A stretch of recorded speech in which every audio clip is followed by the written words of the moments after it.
Hi, and welcome back to the Positive Prepper. So today I'm going to talk about two things that should be on your radar if it's not already. The first one I want to talk about is the proposed 28th Amendment. So as you know, right now we have 27. There are three proposals, or have been three proposals, for a 28th Amendment.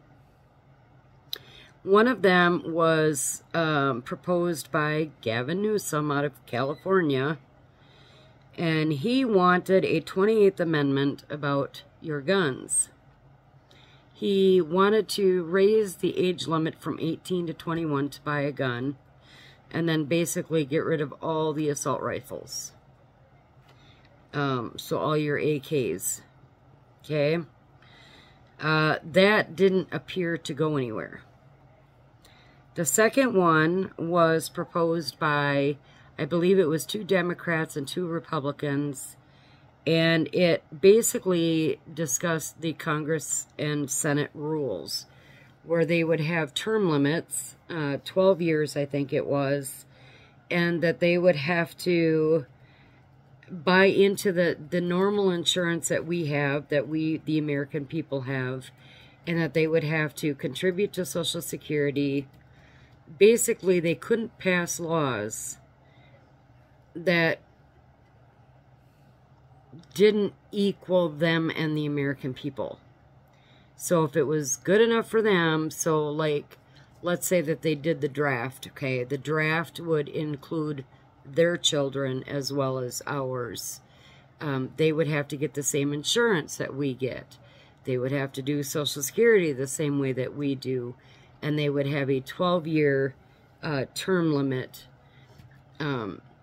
for serving, and they wouldn't get pensions and all that. You know, it's basically, they would have to live like any of us, okay? That didn't seem to go anywhere.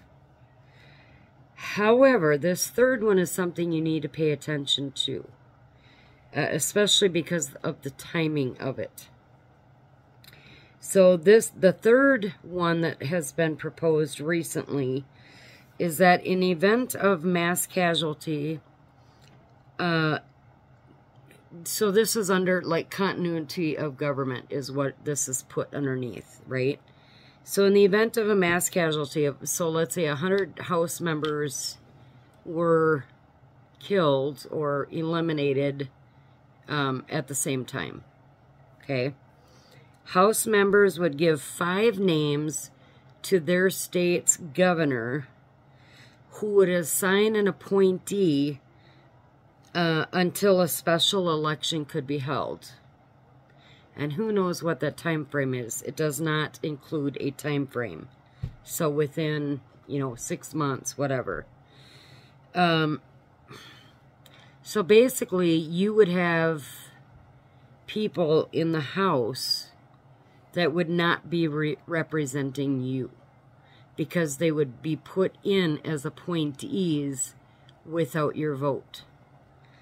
Now, they've already shown that this works. Look at how Kamala Harris got on the ballot for a presidential nominee. Not a single vote was cast for her. And yet, here she is, okay? And they want to do the same thing with the House members.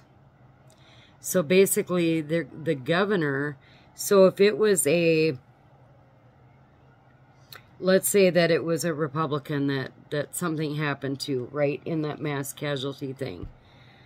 That person gives the state governor 5 names, and then the governor would appoint whoever to that seat until a special election could be held.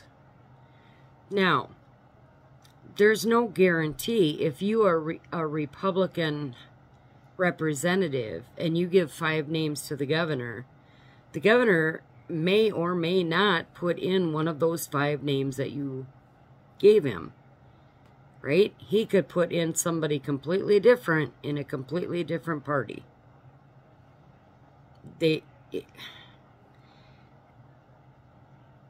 What they are doing is minimizing the strength of your vote. They are taking away the right for you, for we the people, to choose who we want to represent us in the House. And I'm not sure, it didn't say anything about the Senate. It only talked about the House. So I'm not sure how that would work either. But what they're showing is that they are slowly eroding that vote. I mean, they were pretty in your face when it came to Kamala. Whatever side of the aisle you're on, Kamala should never have been put on that ticket without a vote. In my opinion, that's a coup. That's what they did. We're going to take Joe out. We're going to put Kamala in. Nobody needs to vote on. This is just who we want. Okay, kind of like what they did in Ukraine. Right? They took out the old guy and put in Zelensky. That was an American coup based on CIA stuff. They're doing the same thing here, folks. So you need to pay attention to what they're doing with this 28th Amendment. Stay aware and pay attention to where that goes. And the timing of that seems a little bit coincidental, right? So we had, we've had 2 assassination attempts on former President Trump.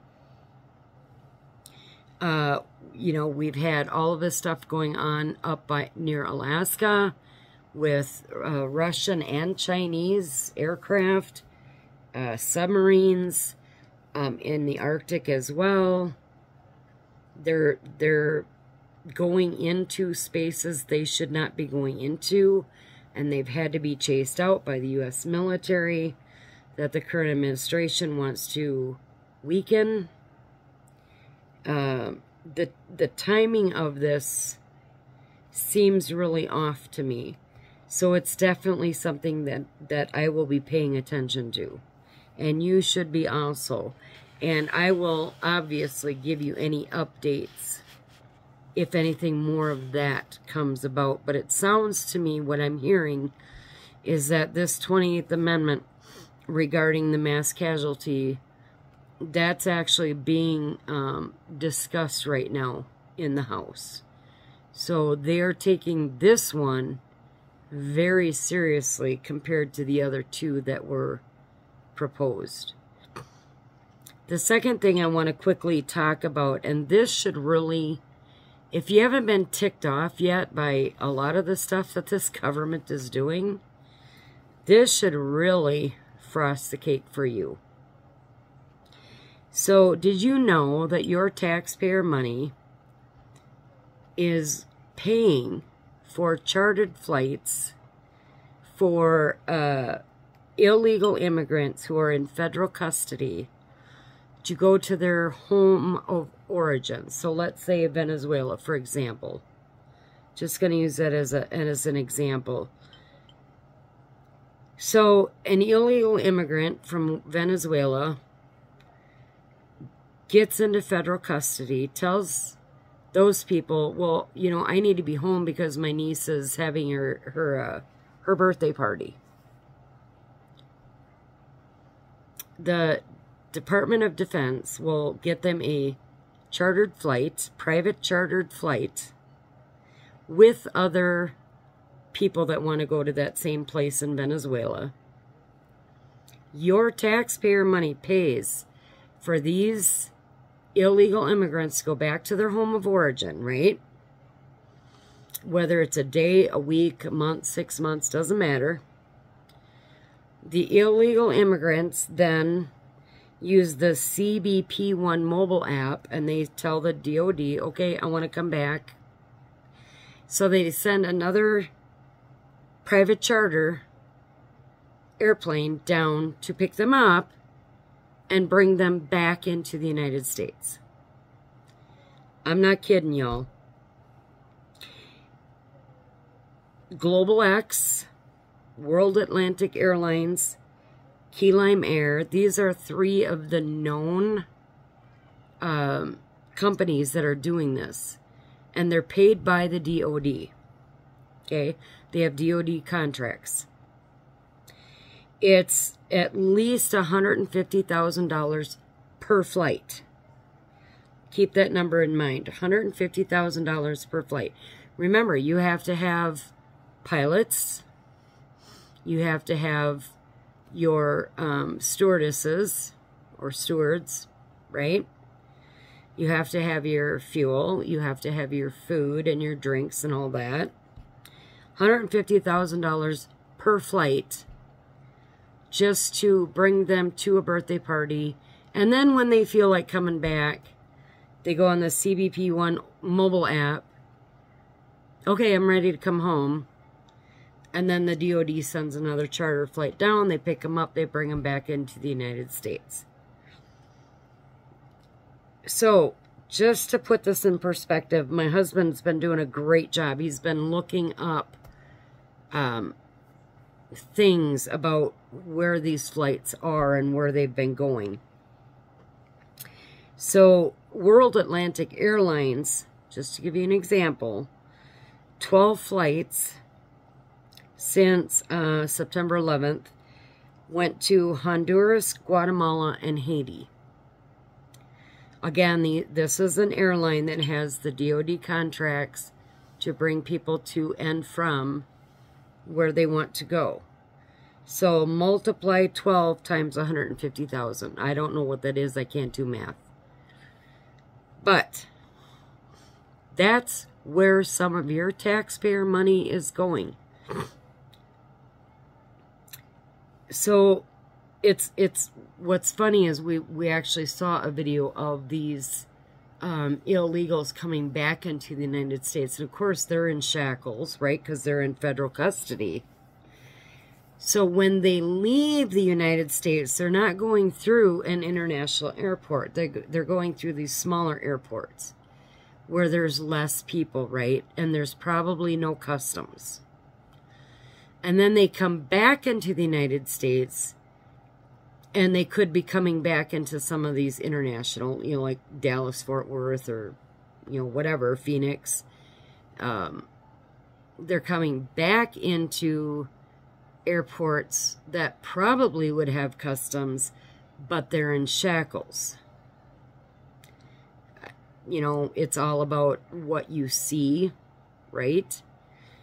And that it's painting the picture that, oh, look at what we did. You know, these guys are all in shackles. But really what they're not telling you is these guys coming back have just been gone for a week or a month to a birthday party. And they've already been here. And they're bad guys because they're in federal custody. So your money, your tax dollars, is not only paying for all of these immigrants to come, illegal immigrants to come into the country in the first place, through all of these NGOs, right? And I talked about that in another video of how they're helping them. You know, all of these prisons that have been emptied, all of these bad guys coming from all around the world, coming right across their border, NGOs are helping them along the way, which your tax dollars support. So we're not only helping them financially get into the country, but your taxpayer money is helping these illegal aliens go back to their home of origin to celebrate, what is it called, a quinceañera, or a birthday party, or, you know, the death of one of their family members, whatever excuse they have. And you are paying for a private chartered flight that has a DOD contract, bring them back to their home of origin, and then bring them back into the United States when they decide they want to come back. Folks, I've always talked about that red line in the sand. I have been sitting here for probably the last 6 months trying to figure out what that looks like. When that line is crossed, what do I do about it? And I haven't gotten an answer yet. I don't know what that looks like. But I will tell you, with everything that's going on with these Venezuelan gangs, I don't know if you've heard, but in Chicago is going to burn, because it's the black gang members are joining up, and they're going against the Venezuelan gang members, and they basically said there isn't anything anybody can do about it. You can send in a National Guard, you can send in the army, it's not going to matter. The city will burn, because these two groups, you know, so the black gangs coming together, just like they were going to over the DNC, they're going against these Venezuelan gangs because they're taking over their turfs, right? And they're doing these horrific things in, you know, Aurora. It's going on in several different places. And now what they're doing is these illegal immigrants are now breaking into homes violently and taking over people's cryptocurrencies. Okay, which I've never believed in, because it's digital. If the grid goes down, what does that do for you, right? But now they're going after that as well. And you need to look at the hypocrisy of the Democratic Party and what they're saying about all of this. Okay, the person running for president on that side has been in office as vice president for 3.5 years and has done nothing to stop this. But now all of a sudden it's a new her, right? She's going to do everything she can, and this is all illegal. Blah, blah, blah, blah, blah, blah, blah. But the fact that she stayed on the ticket willingly, without a single vote being cast, shows you that to her it does not matter. As long as she stays in some element of power, there isn't a darn thing we can do about it. Unless we are too big to rig. But that doesn't stop the other stuff that's going on with these private charter planes funded by the DOD. It doesn't stop this Venezuelan gang that's growing every day and influencing more cities and doing more damage and creating more chaos. And she's not doing a thing about it. And what can we do about it? If you consider yourself a patriot, an American patriot, what is the course of action that can be taken to stop this loss of control of our country? I just want you to think about that. Stay safe, stay vigilant, and God bless.